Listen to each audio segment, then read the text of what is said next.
Super, bonjour, j'espère que tout le monde va bien. Ravi de vous retrouver aujourd'hui pour notre webinaire mensuel sur Adobe Captivate. À l'agenda d'aujourd'hui, donc je vous disais, conception de visuels pour l'e-learning avec Adobe Photoshop. Donc on va parler bien, de tout ce qui est format d'image, résolution d'image, taille d'image, parce qu'il y a beaucoup de confusion dans ces différentes choses. Ces trois concepts représentent des choses différentes. Et souvent on les confond. Et donc, comme ce sont des choses importantes à savoir quand on est développeur e-learning et qu'on travaille avec des outils comme Captivate, eh bien on va un petit peu mettre ça au point aujourd'hui. On va également différencier les images vectorielles des images bitmap. Les images bitmap, on les appelle également les raster images en anglais. On va passer un petit peu de temps également à mettre en place les différences entre les formats GIF, JPEG et PNG. Ça, c'est très important également à savoir quand on travaille avec un outil comme Captivate. Et puis enfin, nous verrons comment importer un fichier Photoshop dans Captivate. Vous verrez qu'il y a des intégrations spéciales puisque nous avons la chance là de travailler avec deux produits Adobe. Alors, on va commencer par le commencement, c'est-à-dire que on va parler de la taille et de la résolution. Donc, il faut distinguer, quand on parle de la taille d'une image, il faut distinguer la taille en pixels de la taille en centimètres. Donc, la taille en pixels, c'est ce avec quoi on va travailler quand on travaille sur un écran. La taille en centimètres, c'est intéressant quand vous voulez imprimer une photo. Par exemple, vous voulez la mettre dans un cadre au mur, il faut savoir quelle est la dimension du cadre. Et donc là, c'est la taille en centimètres qui compte. Donc, quand on parle de la taille d'une image, quand on travaille dans Captivate, on parlera toujours de la taille en pixels et non pas de la taille en centimètres. Maintenant, qu'est-ce que... voilà, donc dans Captivate, seule la taille en pixels importe. Au niveau de la résolution, alors la résolution d'une image, eh bien, en gros, c'est ce qui permet de convertir la taille en pixels vers la taille en centimètres. Donc en fait, la résolution va définir le nombre de pixels au mètre carré, si vous voulez. On parle en fait d'une résolution en DPI, en dots per inch. Donc en français, ce sont des points, des pixels par pouce. Donc en français, on va dire aussi des PPP, donc des points par pouce ou des DPI en anglais, des dots per inch. Et cette histoire de résolution, finalement, elle n'est pas très intéressante quand on travaille dans Captivate, parce que quand on travaille dans Captivate, on reste sur des tailles en pixels, donc on s'en fout un petit peu de savoir combien ça fera en centimètres. Et donc, le facteur qui nous permet de convertir une taille en pixels vers une taille en centimètres, à savoir la résolution, finalement, ce n'est pas vraiment intéressant quand on travaille ici dans Captivate. Petit exemple, prenons cette image. C'est une jolie image avec des montgolfières. Eh bien, cette image, quand elle n'est pas réduite ici pour rentrer dans le slide PowerPoint, naturellement, elle fait 900 pixels de large par 1280 pixels de haut. Donc, c'est une image, comme vous le voyez, en format portrait. Elle est plus haute que large. Donc, si je fais 900 par 1280, eh bien, j'ai dans cette image 1 152 000 pixels, très exactement. J'ai 1280 lignes de 900 pixels. Et il n'y en a pas un de plus que ça. Alors, ça donne quoi? Si vous prenez une résolution de, je vais le faire à la belge puisque je suis belge, de 72 dpi, ou 72 dpi, donc 72 points par pouce, eh bien, on fait tout simplement la division. Donc, on va dire 900 pixels divisé par 72, eh bien, ça nous fera 12 pouces et demi pour la largeur, donc 31,75 cm de large quand on imprimera cette photo. Donc c'est relativement grand. Forcément, on n'a pas une grande densité de pixels, 72 dpi, c'est pas beaucoup. Donc on a assez peu de pixels au mètre carré. Ça veut dire qu'avec 1 million de pixels, on peut couvrir un grand espace. Si je fais le même calcul avec la hauteur de cette image, donc je vais dire, tiens, 1280 pixels de haut, je divise ça par 72 dpi, ça me donne 17,7 pouces de haut, donc ça fera 43 cm de haut ici, avec une résolution de 72 dpi. Ou 72 ppp, si on est en francophone. Si je prends maintenant la même image, mais avec une résolution de 300 dpi, donc ça c'est une résolution beaucoup plus haute, ça veut dire que je vais avoir une plus grande densité de pixels, je vais avoir plus de pixels au mètre carré.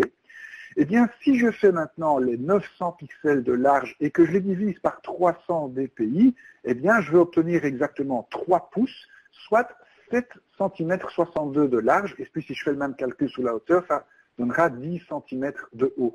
Donc vous voyez qu'en fonction de la résolution que l'on choisit, si on a fait 72 ou 300 dpi, eh bien la même image, le même nombre de pixels va donner un espace plus ou moins grand une fois que ce sera imprimé sur une feuille de papier. Donc, au plus la résolution est élevée, au plus la densité de pixels est élevée, au moins l'image pourra être imprimée en grand sur une grande surface, parce que tout simplement on a besoin de pouvoir mettre beaucoup de pixels au centimètre carré. Donc voilà un petit peu ici l'idée, la différence entre la taille et la résolution. Je vous rappelle que quand on travaille avec Captivate, c'est la taille en pixels qui nous importe.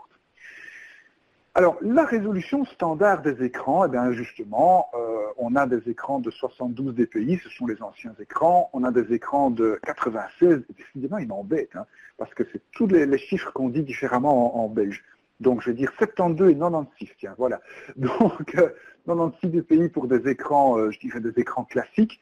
Maintenant, on a également, depuis quelques années, une augmentation de la densité de pixels des écrans. Par exemple, ici, j'ai un iMac 27 pouces à la maison qui date de 2015.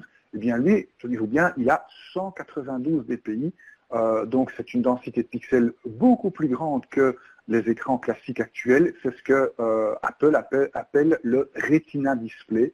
Le Retina Display, c'est tout simplement des écrans avec une haute densité de pixels. Voilà, pour pouvoir inspecter votre écran et savoir un petit peu où vous vous situez, eh bien, il y a un site que je peux vous recommander qui s'appelle www.mydevice.io et je vous propose d'aller le voir ensemble, ce site. Donc, je vais passer ici en partage d'écran. Alors, mydevice.io va vous donner une série de renseignements sur l'écran avec vous naviguez vers ce site-là. Donc, vous voyez que moi, j'ai un écran ici qui fait 1600 pixels de large. Et si je descends un petit peu, eh bien, je vois que la densité de pixels de mon écran, elle est de 96 dpi. Donc, j'ai 96 pixels sur 1 pouce de mon écran. Donc, c'est un écran standard.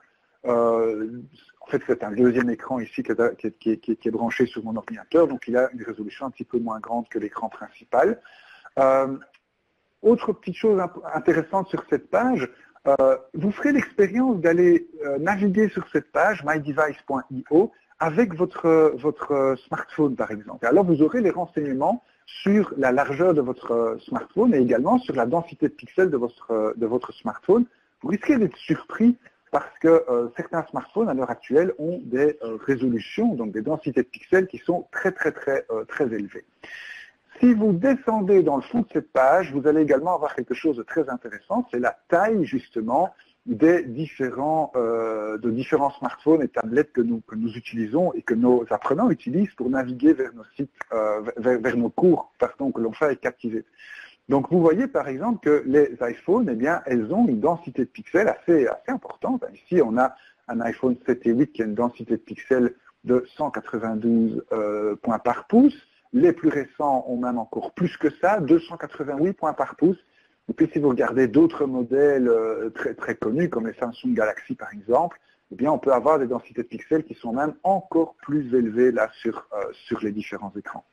Donc voilà, je vais arrêter le partage, temporairement du moins, et revenir sur ma présentation.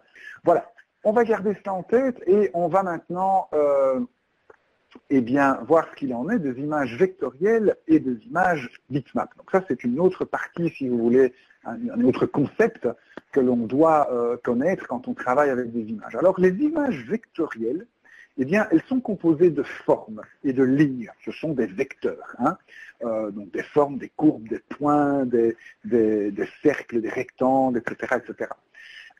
Ces images vectorielles, elles ont une caractéristique très intéressante, c'est qu'elles peuvent se redimensionner sans perte de qualité. Je vous montrerai ce que ça donne dans Captivate dans quelques instants.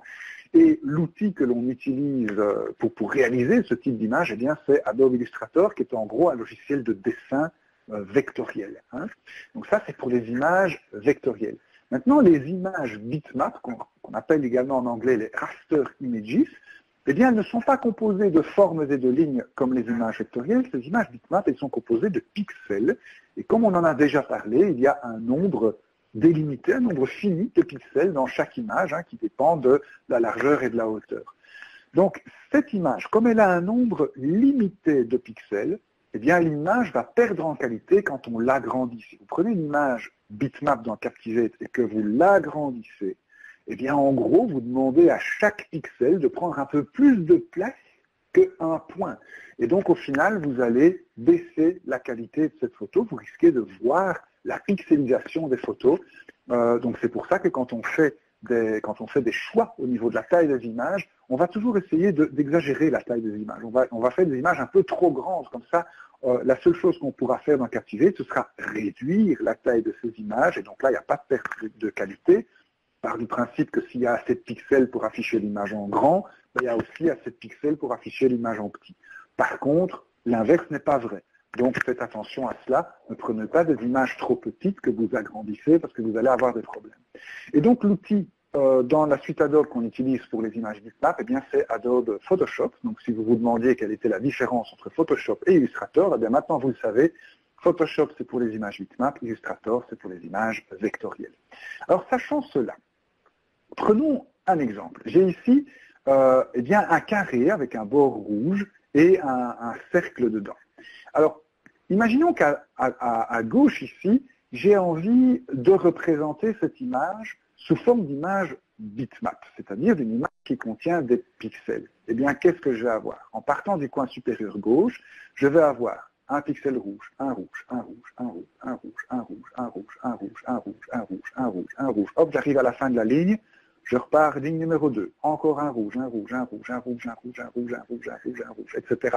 À un moment donné, je vais arriver ici à la première ligne où il y a du blanc, et donc dans le fichier bitmap, on va avoir point rouge, point rouge, point rouge, point rouge, point rouge, point rouge, point rouge, et puis tout d'un coup, point blanc, point blanc, point blanc, point blanc, etc. Et puis à la fin, point rouge, point rouge, point rouge, et on recommence. OK? Donc, on va avoir plein de points, plein de pixels dans cette image, et donc au niveau de cette image, le pixel il sera soit de rouge, soit de blanc. Donc on va avoir comme ça une suite de points, de pixels, depuis le coin supérieur gauche vers le coin inférieur droit de l'image. C'est comme ça que c'est codé à l'intérieur du fichier. Maintenant, prenons à côté la même image, mais en format vectoriel. Alors là, on va plutôt considérer ceci comme des formes. Donc qu'est-ce qu'on a? On va avoir un carré. Première information. Un carré de X pixels de côté. Mettons ici 100 pixels. Deuxième information. Rien qu'avec ça, on peut déjà refaire le carré. Parce qu'un carré de 100 pixels de côté, comme on sait qu'un carré, la largeur et la hauteur, c'est la même chose, ben quand on dit que c'est un carré et que ça a 100 pixels de côté, on peut déjà refaire le carré. Il va y aussi y avoir une information comme quoi le contour de ce carré est rouge et a une épaisseur, mettons, de 10 pixels. Eh bien voilà, avec 4 informations, on sait refaire un carré. Il suffit de dire, 1, que c'est un carré, 2, que ça a 100 pixels de côté, 3, que le contour est rouge, 4, que le contour a 10 pixels de large. Et hop, on sait refaire ce carré. On a aussi une autre forme ici dans cette image, à savoir le cercle qui est au milieu. Eh bien, un cercle, ça a un centre, première information, un rayon, deuxième information, et dans ce cas-ci, le cercle va également avoir un contour rouge de, on va dire, 15 pixels d'épaisseur. Donc, juste avec quelques informations, quelques vecteurs, eh bien, on va pouvoir, l'ordinateur va pouvoir recréer, recalculer cette image. OK? Avec ces petites informations en tête, je vous propose un petit exercice. Nous avons ici une série d'images. Alors, je vais vous poser la question de savoir, ces images, en regardant ces images, lesquelles sont candidates pour être des images vectorielles, donc des formes, des lignes, des dessins, si vous voulez, et lesquelles ne peuvent être que des images bitmap. Alors, je compte sur vous. L'image numéro 1, à votre avis, est-ce qu'elle pourrait être vectorielle? Ou bien est-ce que ça doit absolument être une image bitmap? J'attends vos réponses dans la conversation. Géraldine nous dit que c'est vectoriel, Nathalie également, et Yannick aussi, et ils ont raison. Vous voyez que cette image, eh bien, on peut la décomposer en forme. Je prends la cravate du monsieur, par exemple. On pourrait très bien dire qu'il y a un losange ici au-dessus, suivi d'un triangle, et que ces formes sont rouges, etc., etc. Donc, nous pouvons dessiner ceci dans Illustrator. C'est une image vectorielle. Qu'en est-il de l'image numéro 2? Est-ce qu'elle pourrait être vectorielle ou bien est-ce qu'elle doit être bitmap? À votre avis? Oui, Pascal, vectoriel, Géraldine, Nathalie. Je vois que d'autres personnes sont en train d'écrire également. Cette image, effectivement, vous avez raison, peut également être une image vectorielle. Alors, ça peut être une image bitmap. Hein. On peut aller dans Illustrator et dire faisant une image bitmap. Mais on peut dessiner cette image. Si vous regardez, par exemple, ici, la plage, eh bien, vous avez ici deux courbes. Et c'est très facile pour un ordinateur de représenter ces courbes par une formule mathématique qui va définir comment cette courbe évolue, et puis de mettre alors des couleurs au niveau des différentes formes qui sont ainsi définies par ces différents vecteurs. Donc l'image numéro 2, ça peut être une image vectorielle. Qu'en est-il de l'image numéro 3? À vous de jouer dans la conversation. Géraldine, elle me dit bitmap. Pascal aussi. Voilà, les autres. Marie-Ève nous dit que c'est du bitmap. Eh bien, vous avez raison, effectivement, il s'agit ici d'une photo. Donc là, c'est un ensemble de pixels. C'est une image qui a été prise alors par un appareil photo, par un smartphone, peu importe, mais nous avons ici des pixels, des points qui composent cette image. Et donc, cette image, elle a été définie, elle existe pour une certaine taille. C'est-à-dire que si vous essayez d'agrandir cette image, eh bien, il n'y aura tout simplement pas assez de pixels dans l'image pour couvrir un espace plus grand que ce pour quoi l'image a été prévue. Et donc, vous risquez alors de pixeliser votre image. On va un petit peu changer la modalité de l'exercice ici. Est-ce que vous pouvez me dire, alors il reste 3 images à examiner, la 4, la 5 et la 6. Parmi ces 3 images qui nous restent à examiner, est-ce qu'il y en a une autre qui ne peut être que bitmap? Et si oui, quel est son numéro? Pouvez-vous simplement me répondre alors dans la conversation? Pascal, oui, la numéro 5, c'est également une photo. Donc cette image numéro 5 ne peut être qu'un bitmap, c'est une collection de pixels, tandis que les deux autres, hein, la petite sirène et le panneau de signalisation, eh bien ces deux images-là pourraient être des images vectorielles. Voilà, d'ailleurs des panneaux de signalisation, c'est souvent réalisé dans des outils comme Illustrator, donc ce sont des ensembles de vecteurs qui forment un dessin. Donc voilà, vous avez compris ici la différence entre des images bitmap et des images vectorielles. Donc passons ici à la suite. Alors au niveau des formats de fichiers, eh bien on a 3 formats bitmap. Donc le format GIF, le format JPEG et le format PNG, ce sont tous les 3 des formats bitmap, c'est-à-dire des images qui contiennent des pixels. Sur Internet et dans Captivate, on a un format d'image qui représente des images vectorielles, c'est le format SVG. Est-ce que vous savez ce que SVG signifie? Si vous savez, vous pouvez l'écrire rapidement également dans la conversation. Et si vous ne le savez pas, je vous donne la réponse. Eh bien, SVG, ça signifie Scalable Vector Graphique. Donc, un graphique vectoriel scalable. Comment on pourrait dire ça, Yannick? Qu'on peut changer de dimension sans perdre de qualité. En fait, c'est ça. Le gros avantage du format vectoriel, c'est qu'on peut modifier la taille de l'image sans perdre la qualité, tandis que le format bitmap, enfin les 3 formats bitmap qu'on a ici, ce sont des images qui sont designées pour une certaine taille bien précise. Donc on va essayer d'éviter de les redimensionner. Alors, GIF, JPEG, PNG, c'est le dernier slide un peu plus théorique de ce webinaire. GIF, JPEG, PNG, ce sont 3 formats bitmap. Quelles sont les différences entre ces formats? C'est très important de savoir ce genre de choses. Parfois, vous devrez choisir un format plutôt que l'autre. Eh bien, il y a une première différence quant au nombre de couleurs que l'on est capable de coder dans ces différents fichiers. Donc, dans un fichier GIF, vous pouvez avoir un maximum de 256 couleurs, tandis que dans les formats JPEG, PNG, vous pouvez aller jusqu'à 16 millions et plus de couleurs. Alors, ce qui sauve un peu la peau du GIF, c'est qu'on a ce qu'on appelle une palette de couleurs adaptive. Ça veut dire que d'un GIF à l'autre, ce ne sont pas nécessairement les mêmes 256 couleurs que l'on va retrouver. Précisons également qu'on n'est pas obligé d'avoir 256 couleurs dans un GIF. Il y a des GIFs avec 4 couleurs, il y a des GIFs avec 8 couleurs, il y a des GIFs avec 20 couleurs. Okay, donc ce n'est pas forcément 256 couleurs tout le temps, mais maximum 256 couleurs. Même chose pour JPEG et PNG. Rappelez-vous de notre image de la montgolfière en début de session. Cette image, elle faisait 1 600 000 pixels, si j'ai bon souvenir. Ben, expliquez-moi comment une image d'1 600 000 pixels pourrait avoir 16 millions de couleurs différentes. C'est pas possible. Hein? Donc, on a une palette de couleurs de 16 millions de couleurs, mais ça ne veut pas dire qu'on a d'office 16 millions de couleurs dans chacun de nos fichiers. Pour avoir 16 millions de couleurs, il faudrait au minimum avoir 16 millions de pixels, dont chaque pixel a une couleur différente, ce qui est rarement le cas. Deuxième différence au niveau de l'animation. Un GIF peut être animé et les formats JPEG et PNG ne peuvent pas. Je ne vous fais pas un dessin, vous savez ce qu'est un GIF animé, vous allez sur les réseaux sociaux aussi bien que moi. Donc on retrouve beaucoup de GIFs animés pour le moment, qui c'est un petit peu le retour en grâce du GIF animé d'ailleurs. Bon, maintenant, ne rêvons pas non plus, vous ne verrez jamais le prochain Pixar en GIF. Hein. Un GIF animé, c'est simplement un nombre assez limité d'images qui tournent en boucle. Hein. C'est un petit bouton qui flashouille, c'est un petit monsieur qui dit bonjour, des trucs comme ça. Hein. Ce n'est pas des animations hyper sophistiquées non plus. Alors, une autre différence fondamentale entre ces trois formats de fichiers, c'est la gestion de la transparence.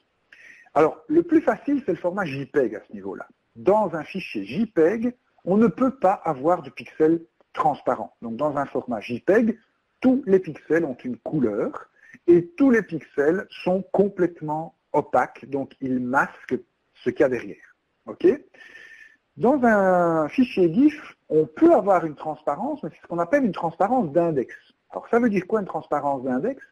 Ça veut dire que l'une des 256 couleurs du GIF peut être la couleur, guillemets, transparent. D'accord? Donc dans un GIF, le pixel il est soit complètement transparent, soit il est complètement opaque. Mais on ne peut pas avoir des niveaux de transparence, des trucs semi-transparents, ça ne marche pas dans un GIF. Dans un PNG, on a une transparence alpha. Ça veut dire que chaque pixel dans un PNG, en plus d'avoir une couleur, et la couleur elle est définie en red, green, blue, rouge, vert, bleu, donc on a un canal rouge, un canal vert, un canal bleu, un certain niveau de rouge, de vert et de bleu pour chaque pixel, ça c'est pour définir la couleur. Et en plus de ça, on a un quatrième canal qu'on appelle la couche alpha, qui nous permet de définir l'opacité du pixel. Et donc chaque pixel peut être complètement opaque, complètement transparent, mais également toutes les nuances intermédiaires. On peut avoir des pixels semi-transparents dans un fichier PNG. Voilà, ça c'est pour la théorie. Donc, je vais partager mon écran. Donc ici, je suis dans Photoshop. J'ai ouvert une image. C'est une image dont je pourrais très bien me servir dans Captivate, comme par exemple comme fond d'écran pour mes diapositives Captivate. Hein. Alors, ceux qui ne connaissent pas Photoshop, est-ce que vous savez ce que c'est le damier qu'il y a là derrière? Le damier gris et blanc, est-ce que vous savez ce que ça représente? Voilà, de nouveau, je vous laisse répondre dans la conversation. Voilà, Pascal, ce sont effectivement les zones transparentes de l'image. Donc ce damier gris et blanc, ça représente les zones transparentes de l'image. Si vous regardez bien cette image, nous avons ici pas mal de couleurs, hein, on a pas mal de nuances de la même couleur, de dégradés. Nous avons également une ombre portée, je ne sais pas si ça passe bien dans Adobe Connect, mais vous voyez qu'on a l'impression que ce graphisme est un petit peu détaché du fond parce qu'il y a une ombre portée derrière. Alors on va voir ce que ça donne avec Photoshop dans Fichier, Exportation. Je vais faire ici Exporter sous. Et on va un petit peu voir ce que ça donne en GIF, en JPEG et en PNG. Voilà, donc je vais ici... voilà, j'ai juste Adobe Connect qui m'embête un petit peu. Voilà, je vais augmenter le zoom ici dans le fond. Et alors, vous voyez que Photoshop me propose ici au-dessus un format PNG par défaut. Alors, je vais passer en JPEG. Et en JPEG, eh bien, voilà ce qui se passe. Vous voyez que le centre de mon image n'est plus transparent. Donc, je n'ai plus la trame, je n'ai plus le damier. En JPEG, le centre de mon image est blanc parce que rappelez-vous que dans un fichier JPEG, je ne peux pas avoir de pixels transparents. Donc ici, Photoshop a remplacé toutes les couches toutes les zones transparentes de l'image en blanc. Ça veut dire aussi que si je place cette image sur un fond de couleur dans Captivate, eh bien, la couleur que j'ai choisie dans Captivate ne passera pas au travers de cette image. Par contre, pour le reste, hein, si vous regardez les différentes couleurs ici qui sont autour, pour le reste, c'est assez bien respecté.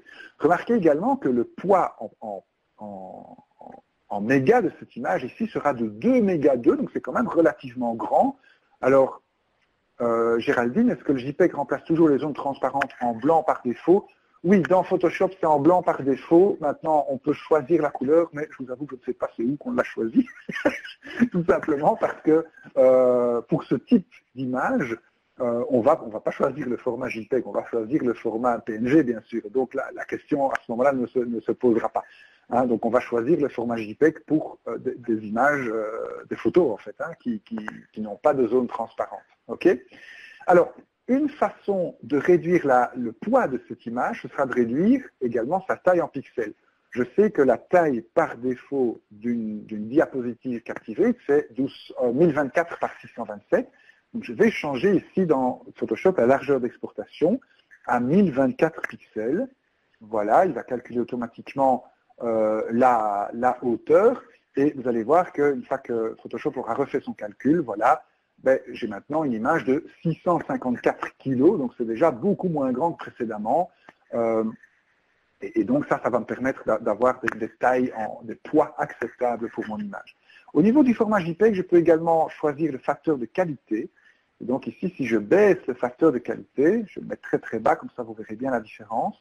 Eh bien, vous allez, je ne sais pas si ça se voit bien, mais l'image est un petit peu plus floue, elle n'est pas aussi bien définie qu'avant.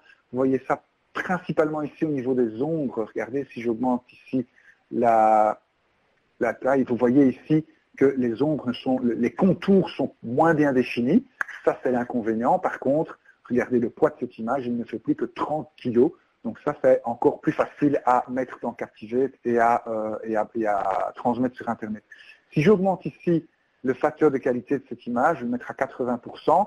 Eh bien, vous allez voir que quand Photoshop aura fini son calcul, que les bords sont beaucoup mieux définis. Ici, ils sont moins flous.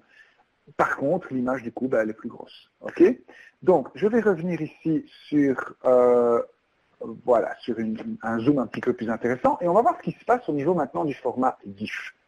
Si je passe en GIF, voilà ce qui se passe. Voilà. Donc, vous voyez ici que l'image, elle fait 350 pixels au niveau du GIF. Regardez ce qui se passe au niveau de l'ombre portée. Je ne sais pas si vous voyez ici ce qui se passe. Est-ce que quelqu'un peut m'expliquer pourquoi mon ombre portée se comporte comme ceci? Est-ce que vous avez une idée?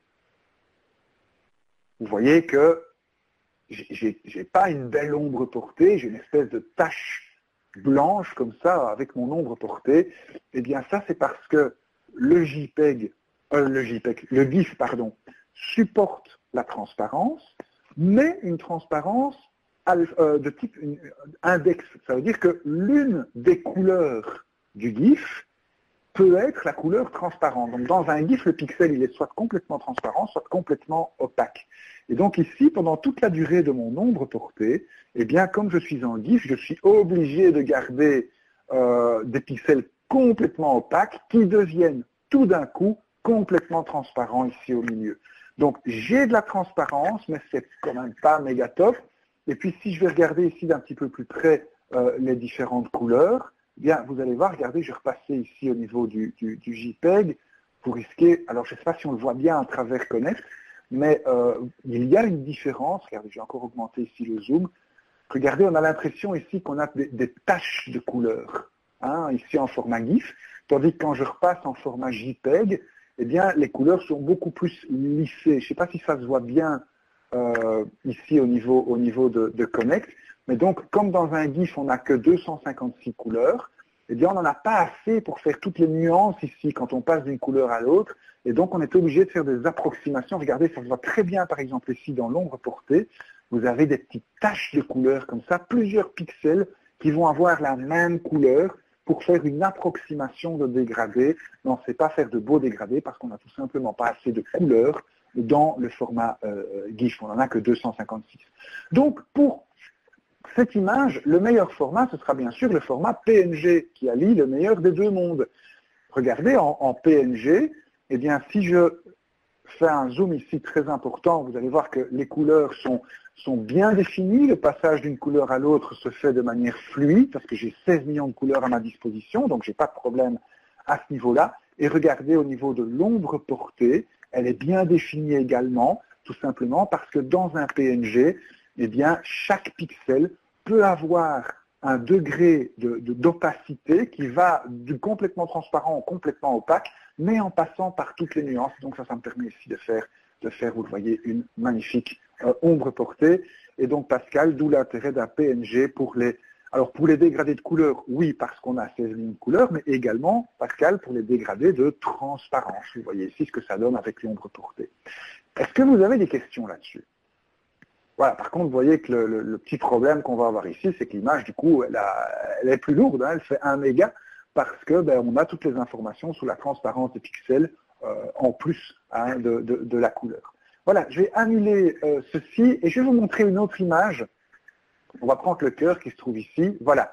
Donc, de nouveau, j'ai de larges zones transparentes ici au niveau de ce cœur. J'ai également une ombre portée, vous le voyez, c'est comme si on avait un éclairage qui venait là du coin supérieur gauche de cette image et qui crée donc cette ombre.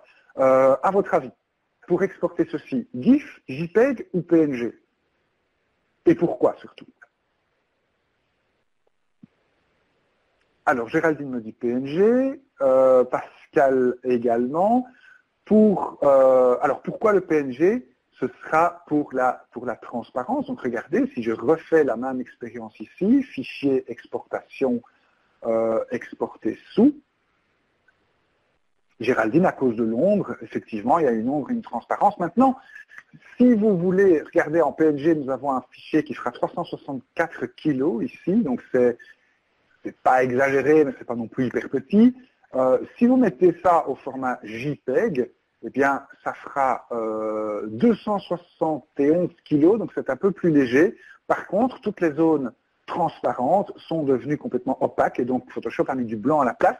Donc, si vous voulez mettre cette image sur un fond blanc, eh bien, le format ici JPEG sera peut-être plus approprié parce qu'il est plus petit dans ce cas-ci. Il est moins lourd que le format PNG. Par contre, ne prenez pas du GIF, parce que regardez ce qui va arriver à votre ombre portée avec un format GIF. Voilà ce que vous auriez, puisque rappelez-vous que dans un GIF, eh bien, au niveau couleur, ça ne posera pas de problème, parce que ici, on a un cœur qui est tout à fait rouge, hein, donc voilà, finalement, il y a une couleur dans cette image, mais vous allez surtout avoir un problème au niveau de l'opacité de l'ombre portée, qui devrait être progressive et qui, dans un GIF, est soit complètement opaque, soit complètement transparente. Par contre, c'est le format ici le plus léger, il fait 179 kg. Et oui, Géraldine, ça change complètement l'image, donc je suis heureux que vous le souligniez, puisque voilà, le fait de connaître ici les différences entre GIF, JPEG et PNG, eh bien c'est également ça qui va vous permettre de faire le bon choix dans Captivate. Hein. Voilà, alors parlons justement de Captivate, eh bien allons voir maintenant ce qui se passe en termes d'image. Donc je vais ici créer un nouveau projet Captivate. Voilà. Et nous allons importer des images et voir un petit peu comment tout cela se passe. Voilà, donc hop, voilà la diapositive, je vais dans les propriétés, je vais prendre ici une diapositive tout à fait vide, voilà, comme ça il n'y a rien dessus, et donc je vais commencer par une image que je vais trouver ici dans le magasin des actifs. Hein. Donc je dis le magasin, mais ce n'est pas des trucs payants, hein, voilà, ce sont des images qu'on a ici. Je vais commencer par une icône. Je vais prendre par exemple celle-ci, voilà, une icône qui est ici. Non, je vais prendre plutôt celle-là, tiens. Ça ira mieux pour la démo que j'ai envie de faire. Donc je vais insérer ceci, et donc voilà ici une image. Alors on va tout de suite faire une expérience. Ben voilà, je vais redimensionner cette image, je vais l'agrandir.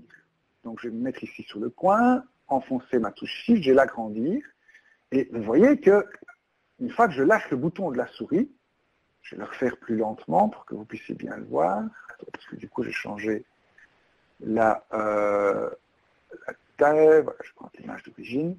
Voilà, donc je redimensionne l'image, regardez, on a l'impression que la qualité d'image est dégradée parce que j'ai augmenté ici la taille de cette icône. Vous voyez, le plus n'est pas très bien défini. Par contre, dès que je lâche le bouton de ma souris, regardez ce qui va se passer. Hop! Eh bien, vous avez Captivate, ou l'ordinateur ici, qui a recalculé cette image pour la nouvelle taille. Qu'est-ce que ça signifie, ceci? Vous voyez que, je vais faire l'expérience, Voilà, donc quand je réduis la taille, pas de problème. Si j'agrandis la taille de cette image, vous voyez que je dégrade complètement l'image. Par contre, dans le cas d'une icône comme ceci, si je relâche le bouton de ma souris, hop, l'image est recalculée et vous voyez qu'elle est du coup de qualité nickel à n'importe quelle taille. Donc cette image est une image bitmap ou vectorielle selon vous?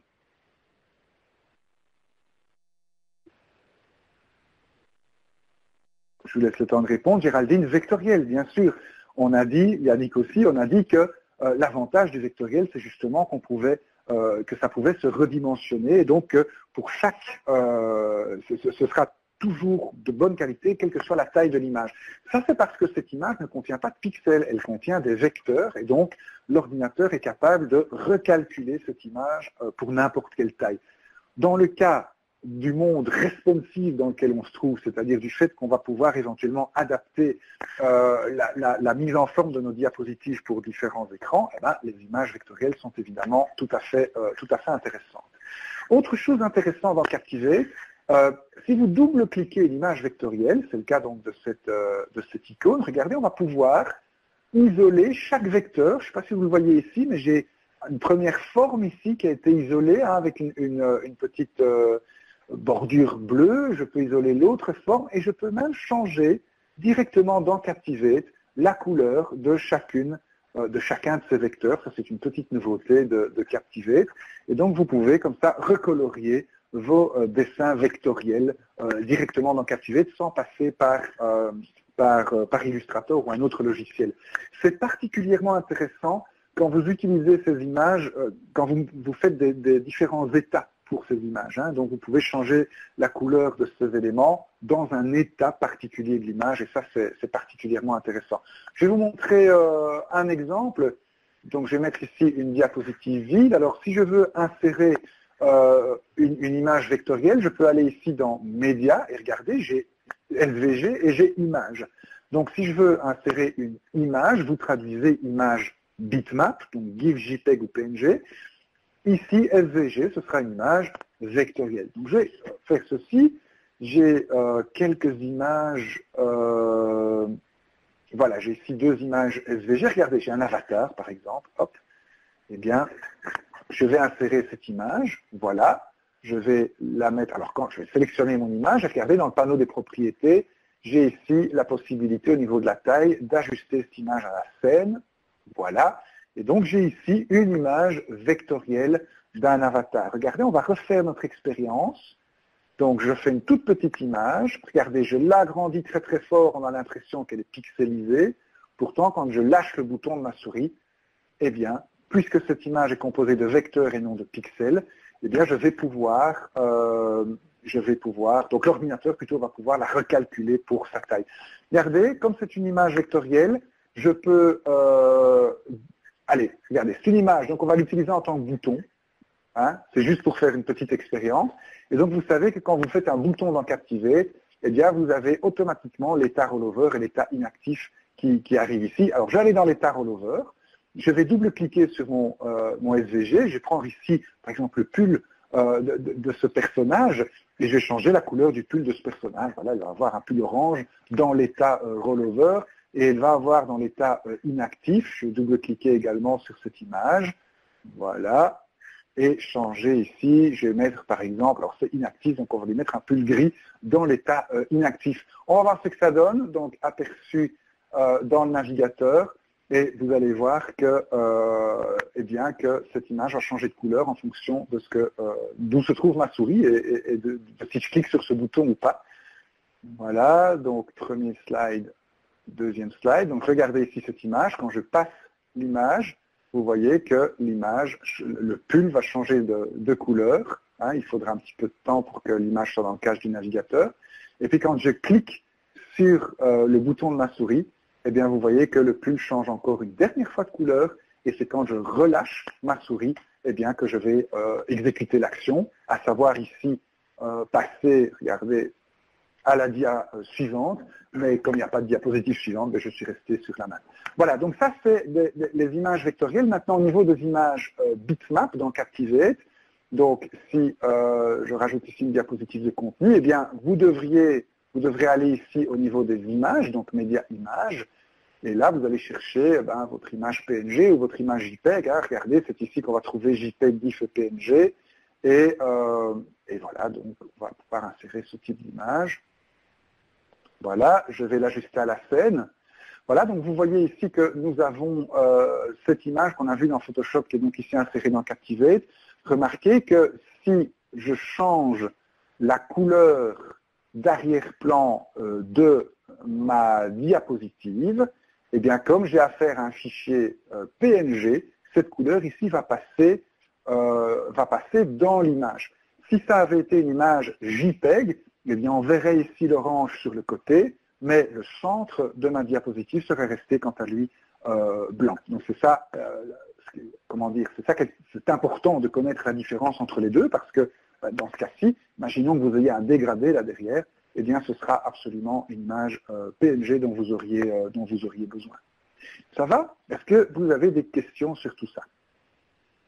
C'est cool, hein? Moi j'aime bien le fait de changer les couleurs ici des images vectorielles, c'est assez chouette. Hein? Alors je vais quitter ici ce projet et je vais faire un nouveau projet vide comme ceci, donc complètement blanc. Parce que pour le quart d'heure qu'il nous reste, je vais vous montrer les intégrations qui existent donc, entre Photoshop et Captivate. Donc, je reviens ici sur une diapositive vide.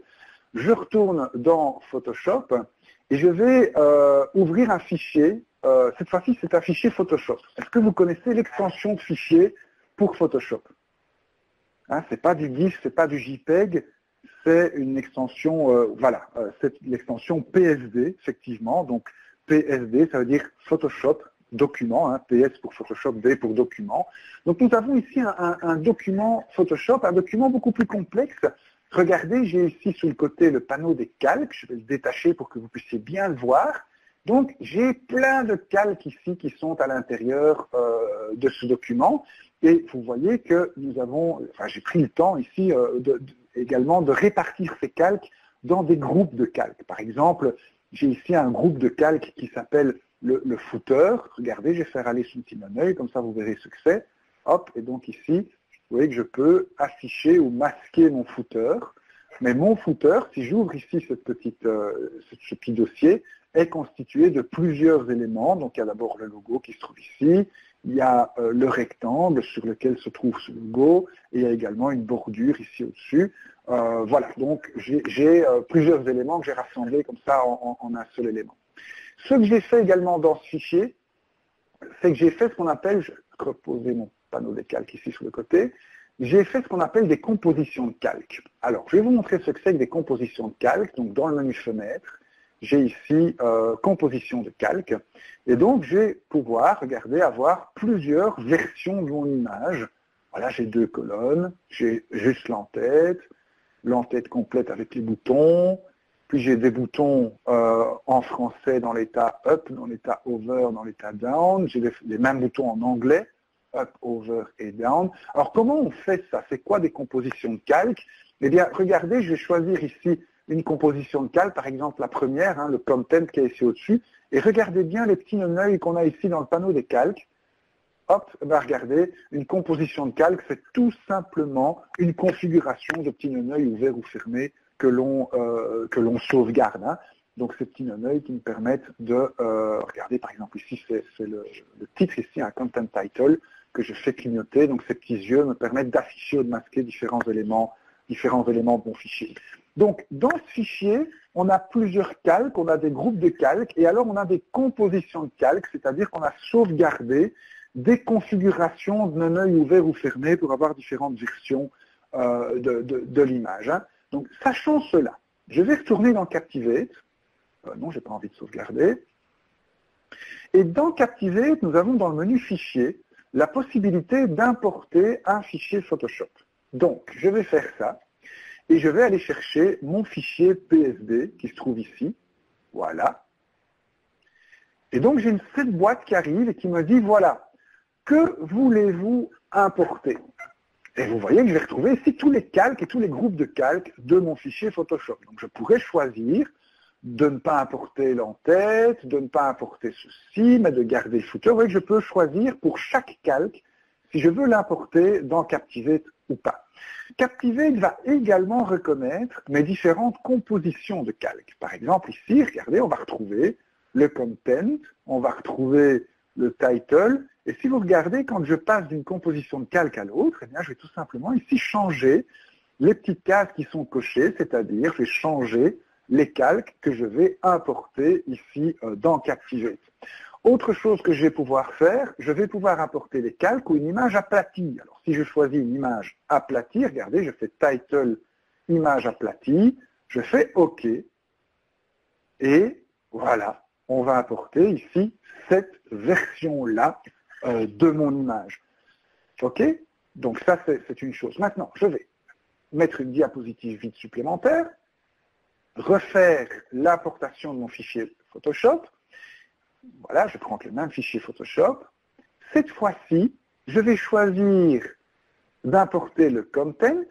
Donc vous voyez que les petites cases ici se sont reconfigurées pour pouvoir importer uniquement les calques dans mon image Photoshop qui ont rapport à ce content. Et cette fois-ci, plutôt que de faire une image aplatie, je vais insérer les calques. Et regardez ce que ça va donner. Voilà, on va laisser Captivate et Photoshop faire leur travail.